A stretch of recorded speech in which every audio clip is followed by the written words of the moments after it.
ইউটিউবে বেশিরভাগ ক্রিয়েটরই যখন নতুন কাজ করে, নতুন ভিডিও বানায়, নতুন আপলোড করে ভিডিও ইউটিউবে, তারা কিন্তু প্রত্যেকে একই কাজই কিন্তু করে থাকে। তাদের কি করে, ভিডিওটা আপলোড করার পরে তারা নিজেরা নিজের জিমেল থেকে বা নিজের ফোন থেকে কিন্তু তার ভিডিওটা কিন্তু ওয়াচ করে। নিজের ভিডিও যদি নিজেই ওয়াচ করে তাহলে কি লাভ হয় আর কি লোকসান হয় সেটাই আজকে তোমাদের ভিডিওতে বলবো। যদি ভিডিওটা ভালো লাগে তাহলে একটা লাইক করে দিও আর কমেন্টে জানিও, আর চ্যানেলটাকে একটা সাবস্ক্রাইব করে দিও। নতুন যারা ইউটিউবে কাজ করে তাদের একটা বড় ইচ্ছে থাকে যে তাদের ফোনের মধ্যে তাদেরকে দেখা, ডিসপ্লেতে তাদেরকে দেখা, এরকম একটা নিজেকে ভালো লাগে দেখতে। আর ডিসপ্লেতে কেমন লাগছে দেখতে, তাকে যদি কেউ দেখে তাকে কেমন লাগবে দেখতে, আর নিজের সবকিছু ঠিক আছে কিনা, তার ব্যাকগ্রাউন্ড ঠিক আছে কিনা, এগুলো কিন্তু সব ফলো করা যায় নিজের ভিডিওটা দেখে। এবার নিজে কিরকম ভাবে কথা বলছো, কথা বলার স্টাইল, তুমি কথা বলছো কিভাবে কথা বলছো, তোমার কথাটা কিভাবে শোনাচ্ছে, তোমার গলার ভয়েসটা কেমন শোনাচ্ছে, তোমার ভিডিওর কোয়ালিটি, এগুলো তুমি তোমার ভিডিও দেখে কিন্তু তুমি ঠিকঠাক চেক করতে পারবে। বা যদি কোনো ভুল হয়ে থাকে তোমার ভিডিওতে, প্রথম বা সেকেন্ড ভিডিওতে যদি কোনো ভুল হয়ে থাকে, তোমার ভিডিওতে যদি কোনো ভুল তুমি পেয়ে থাকো, তাহলে সেগুলো তুমি নেক্সট ভিডিওতে কিন্তু ঠিক করতে পারবে। এটা তোমার ফার্স্ট ভিডিও যারা দেখে তাদের এটি একটা বেনিফিট হয়ে থাকে। নেক্সট টাইম থেকে তারা একটা ভালো ভিডিও রেডি করতে পারবে। যে ভুলগুলো হচ্ছে সেই ভুলগুলো পরবর্তীকালে বা নেক্সট ভিডিওতে কিন্তু ওই ভুলগুলো আর হবে না, সেই ভুলগুলো কিন্তু সব ঠিক করে নিতে পারবে। এটা হচ্ছে যারা নতুন ক্রিয়েটর, যারা নতুন ভিডিও বানাচ্ছ ইউটিউবে, তারা যদি নিজের ভিডিও ইউটিউবে দেখো তাহলে এই ভুলগুলো তোমরা শুধরে নিতে পারবে। এটা হচ্ছে নিজের ভিডিও নিজে দেখার একটা বড় বেনিফিট।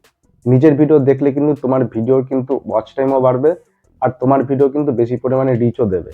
কিন্তু এটা বেশি টাইমের জন্য হয় না। ইউটিউবে যদি তোমার ভিডিও তুমি বারবার দেখতে থাকো তাহলে ইউটিউব অ্যালগোরিদম ট্র্যাক করে বুঝে যাবে যে একই ডিভাইস থেকে বারবার ভিউ আসছে। ইউটিউব এগুলোকে অ্যালগোরিদমের সাথে চিট করা বলে। তুমি যদি তোমার ভিডিও বারবার তুমি একই ডিভাইস থেকে দেখতে থাকো তাহলে কিন্তু সেই ভিউগুলো কিন্তু জেনুইন ভিউ হবে না, তোমার ওয়াচ টাইমও কিন্তু সেগুলো ধরা হবে না। বারবার তুমি যদি তোমার ভিডিও দেখতে থাকো তাহলে ইউটিউব অ্যালগোরিদম কিন্তু তোমার ভিডিওতে কোনো ইমপ্রেশন পাঠাবে না, তোমার ভিডিও কিন্তু ডাউন করে দিতে পারে, আর তোমার চ্যানেলও কিন্তু টার্মিনেট হয়ে যেতে পারে। তুমি ভিডিও বানিয়ে ইউটিউবে আপলোড করছো কেন? তোমার ভিডিও লোকে দেখবে তাই, তোমার নিজের দেখার জন্য কিন্তু তুমি ইউটিউবে আপলোড করছো না। যদি ইউটিউব অ্যালগোরিদমে ইমপ্রেশনের থ্রুতে যদি তোমার ভিউ আসে, ব্রাউজার ফিচার্স বা সার্চ থেকে, সার্চেবল ট্যাগ থেকে যদি তোমার ভিডিও যদি ভিউ এসে থাকে তাহলে সেগুলো হচ্ছে তোমার জেনুইন ভিউ।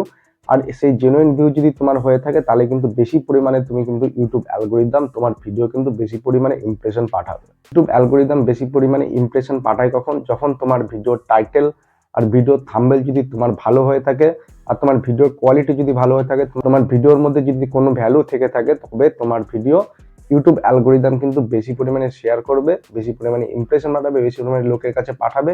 লোক তোমার ভিডিও পছন্দ করবে।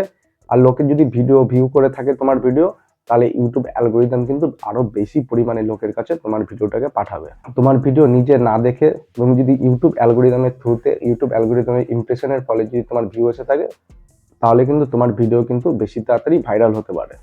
প্রথমে যে ভালো কথাগুলো বললাম সেগুলো তুমি ভিডিও কিন্তু আপলোডের আগে করতে পারো। তুমি হয়তো তুমি ভিডিওটাকে আনলিস্টেড অবস্থায় রেখেছো বা প্রাইভেট অবস্থায় রেখেছো, সেই অবস্থায় যদি তুমি ভিডিওটা দেখতে চাও তখন তুমি ভিডিওগুলো দেখে তোমার ভুলগুলো তুমি ধরে নিতে পারো। কিন্তু ইউটিউবে ভিডিওটাকে পাবলিক করার পরে তুমি এই কাজগুলো কিন্তু বারবার করতে পারো না। আর তুমি ভিডিও রেকর্ড করার পরে ভিডিও একবারে এডিট করে যদি রেকর্ড করে তোমার গ্যালারি থেকে তুমি যদি ভিডিওটা দেখো, সেখানেও কিন্তু তোমার ভুলগুলো তুমি ধরতে পারবে। সেখান থেকে কিন্তু তোমার ভুল কিন্তু শুধরে নিতে পারবে নেক্সট ভিডিওর জন্য। এইভাবে তুমি তোমার ভিডিওগুলোকে দেখে তোমার ভুলগুলো শুধরে নেবে, তাহলে তোমার ভিডিও ইউটিউব থেকে বারবার ওয়াচ করার থেকে কিন্তু এই সিস্টেমটা কিন্তু ভালো হবে। তাতে কিন্তু তোমার ভিডিওতে কোনো এফেক্ট পড়বে না, তোমার ভিডিওতে কোনো স্ট্রাইক আসবে না।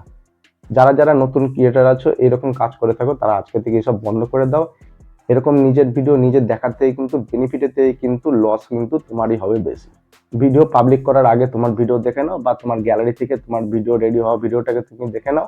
যেখানে তোমার ভুল আছে নেক্সট ভিডিওতে সেই ভুলগুলো শুধরে নাও, তাহলে তোমার ভিডিও কোয়ালিটিও বেড়ে যাবে, তোমার ভিডিওর কথা বলার ধরনও কিন্তু তোমার অনেক ভালো হবে। তাতে কিন্তু তোমার ভিডিও পাবলিক কিন্তু বেশি পরিমাণে পছন্দ করবে। যদি এই ছোট্ট ইনফরমেশনটা ভালো লেগে থাকে তাহলে একটা লাইক করে দিও, আর কমেন্টে অবশ্যই জানাবে।